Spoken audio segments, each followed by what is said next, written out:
activity or resource menu, because that is also available in each of our topic areas. When I click that link, a dialog box shows up and it lists a very comprehensive but not at all complete list of activities and resources that are available on your site. I'm going to take you through what each of these does right now, and it's kind of a spiel. So are there any questions before we get to this? No questions on this end. Okay, we're keeping a good pace. Is everybody following along? Yes, nice piece. We love it. Okay, just making sure. Alrighty, so I'm going to go through each one of these on the list, but I want you to notice that as you click on any of them, information about what it does becomes available here. So if you forget what I say and you don't have time to come back and watch the video, just come into Moodle. She gives you amazing tips and tricks as you're going through as to what each of these things can do. So the first activity is the assignment activity. This is a way to gather submissions from your learners. This can be essays, it can be pictures, it can be all kinds of things. The assignment activity allows you to use a rubric to assess how students are performing on the assignment. So it's not just letter grades, it can also be a really advanced grading method with a rubric. It also allows for markup of submissions, let's say from Microsoft Word. Users can upload their Word document, and then Moodle will convert that into a PDF and allow you to mark it up right within this interface. No downloading required from the teacher or grader perspective. Attendance is just that. It's a way for you to track attendance. This requires a teacher or a teaching assistant to come in and mark attendance for every user. The standard set is present, absent, late, or excused, but you can create any status set that you want. So attendance, although it kind of, is intended for straight up attendance, it can actually be applied to lots of other things. Like you could make the status set green, blue, black, red, and you could track what color shirts people are wearing to class if you wanted to. Next is Big Blue Button. Big Blue Button is a web conferencing tool, very similar to Zoom. It's got whiteboarding capabilities, breakout rooms. You can upload a PowerPoint and do slides. It's a lot like the session that we're in right now. Big Blue Button lives within Moodle though, so you have to log into Moodle to be able to access those real-time conferences. Moonami does Big Blue Button hosting. It is an additional charge if you're using it regularly. So if that's something that your organization is interested in, let's put a pin in that and we can talk about it in a subsequent meeting. Next, we've got chat. Chat will allow for a real-time conversation between two or more course participants. We see this used frequently in academic situations as a replacement for instructor office hour or a tech support hour. It is available to be that chat record, the transcript can be saved and others can come back and view it later. So that's important to keep note, to note. Next, we've got checklist activity. Checklist is what it sounds like. It's a way for you to establish a list that your students can work through. In some ways, your course itself is going to be a checklist, but if you need a checklist within the checklist activity is a really great tool to use. And instructors can update a checklist for a particular student one by one, manually overriding it as needed. So that's something to keep in mind. Another cool thing about checklist is that you can make one of the line items on the checklist completion of some other course on your system. So it's got some interplay between other courses, which is kind of cool. Next, we've got the choice activity. This is a way to ask students a question, to poll them, if you will. You can ask something like, what's your favorite candy bar? And using the choice module in conjunction with the poll block will allow that to display in your course and the results as well. You can also use choice to do things like, select a meeting time or a presentation time. The thing that I love about choice is that you can limit the number of respondents who can select any given answer, meaning that if you've got 10 options, you can say as soon as an option is chosen by one person, remove it from the list of options. So that's awesome. Next, we've got custom certificate. This is a way to build a printable certificate, a PDF that can be, the kind of a certificate of completion, for example. It's a really common way that we use the custom certificate module. This certificate module allows for us to upload a background and add all kinds of elements directly from the system. It can pull in the learner's name, the course name, the grade that they received, all kinds of information into the custom certificate module. Next up, we have database. Database is a collaborative tool where people can come and enter information. It's organized as a database. So Moodle also has, way down here, we've got a wiki. So what I like to say is wiki is to Microsoft Word as the database is to Microsoft Excel. It's just a different way of organizing information, but both tools are essentially collaborative. Next, we have external tool. External tool allows for you to connect your Moodle course to some learning artifact on the web somewhere using the LTI protocol. What it does is it's kind of like if you're a sci-fi fan, you've heard of that concept of wormholes. So it establishes basically a wormhole connection between your site and another site. Students click on the link and they're automatically logged into some other system somewhere. They can take a quiz or do the activity, and then when they're done, the wormhole sends them back to your Moodle site along with their performance data, how well they performed on that activity.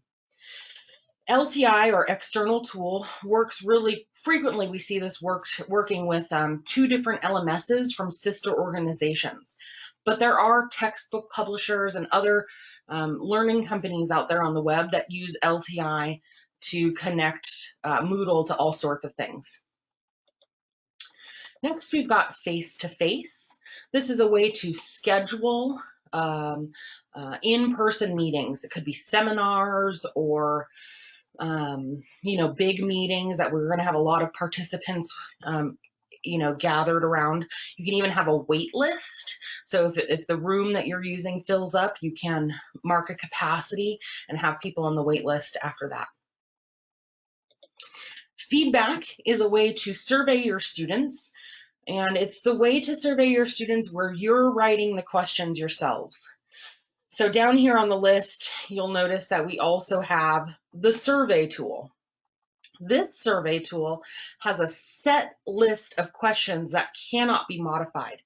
It's an end of course survey, a course evaluation. If you want to write your own questions, use the feedback module. It's the only one that can do that. Next, we've got a flashcard set. This allows for a teacher to set up a deck of flashcards, really used a lot in language learning courses, very popular there. Next, we've got a forum. Forum is, some would argue, the backbone of Moodle functionality. This forum activity actually hides, it's actually several different types of forums in one activity. Forums, of course, are asynchronous conversational spaces where folks can post and reply to each other's posts, that type of thing. Moodle is built on the social constructivist model, which tells us that not only do students learn from teachers, but students learn from other students, and teachers learn from students as well. So forum really helps us with all that cross-pollination. Next, we have a series of games. It's always fun to bring games into your Moodle course. Gamification was a big buzzword there for a couple of years. Each of these different games is all part of the same plugin, and I quite like them. My favorite here is Book with Questions. You'll notice that down here under Resources, we have a standard book, I really prefer to use book with questions to the normal book because the questions, that means engagement. That means students have to select an answer before they go on to the next chapter. I find that that is far more engaging than just, here, read all this stuff, which is what we get with the standard book.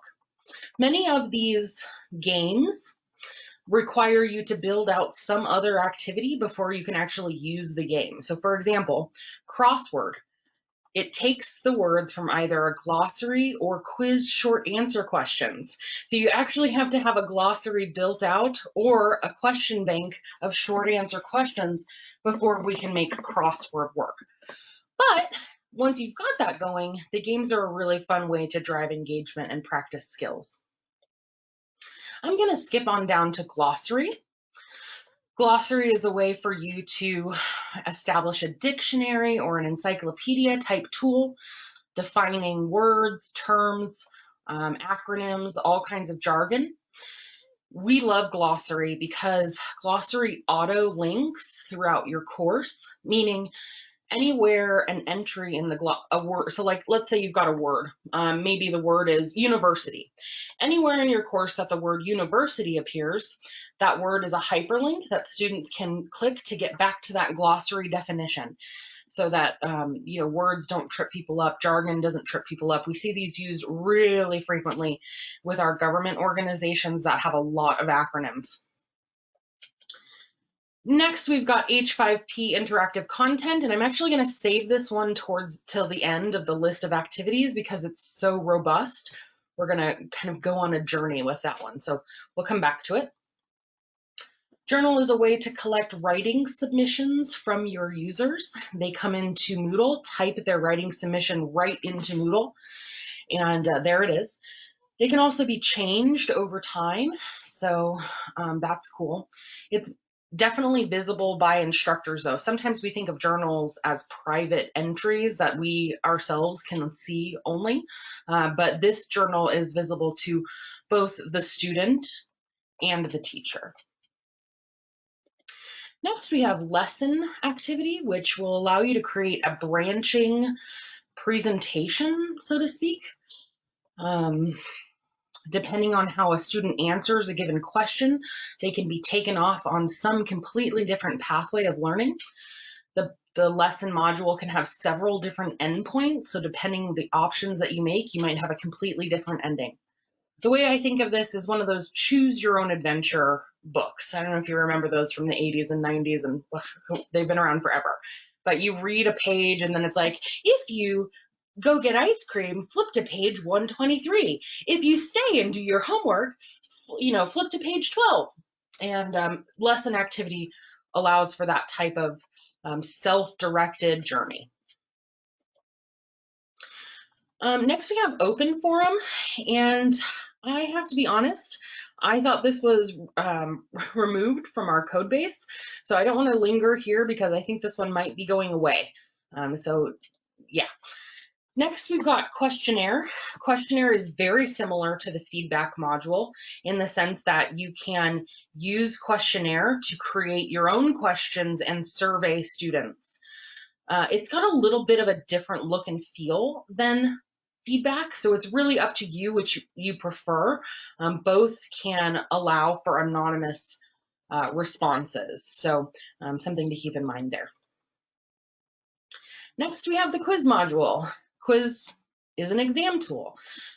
Each of the different types of questions are their own separate plugins for Moodle, meaning that there's a lot of them out there.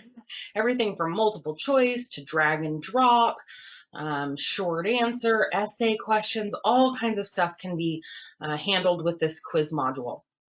I love that the quiz module works in conjunction with something called the question bank, where we can organize all of our different questions into folders, which will allow us to bring in random questions from folders to create a unique quiz experience for every user taking the quiz, as well as every attempt. So if you allow, let's say, 5 attempts at a quiz, and you're using randomized questions, each attempt is going to be totally different from the last one, which really keeps our learners on their toes.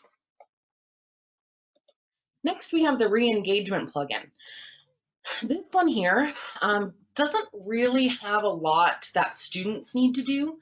It basically allows for a course creator or content creator to establish a point at which an email will go out to students trying to entice them back into the course space.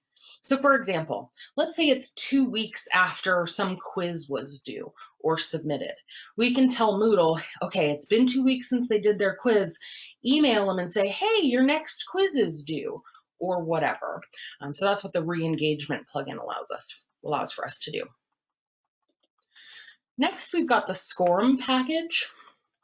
Scorm packages are course presentations that are typically authored in a tool like Articulate Storyline, Adobe Captivate, various other tools out there on the market. They're incredibly portable, so they work with just about every LMS that's available to you. Lots of our clients come to Moonami having already built out Scorm packages. This module or plugin allows for the playing of those Scorm packages that you've developed elsewhere. It's basically like a stage for those to play on. But we're going to see when we look at H5P, the one that we skipped over for a second, that we can create comparable experiences for free using H5P. So if you're not already subscribed to a Scorm content authoring tool, I would say hold off on anything like that until you see what H5P can do. Next, we have the simple certificate module. And I have to be honest, I much prefer the custom certificate module. Simple certificate sounds nice, but honestly, it's so simple that it's actually really hard to get it to look the way you want it to. So I think custom certificate is the way to go. This is another option. Now, we have talked briefly about survey, but again, this is that set list of questions. That's an end of course assessment tool for your learners to complete. And the reason those questions are set is because humans are terrible at writing questions without bias. So these questions are scientifically proven survey instruments that kind of erase that bias a little bit. Next, we've got Wiki, which we talked about. This is a collaborative tool.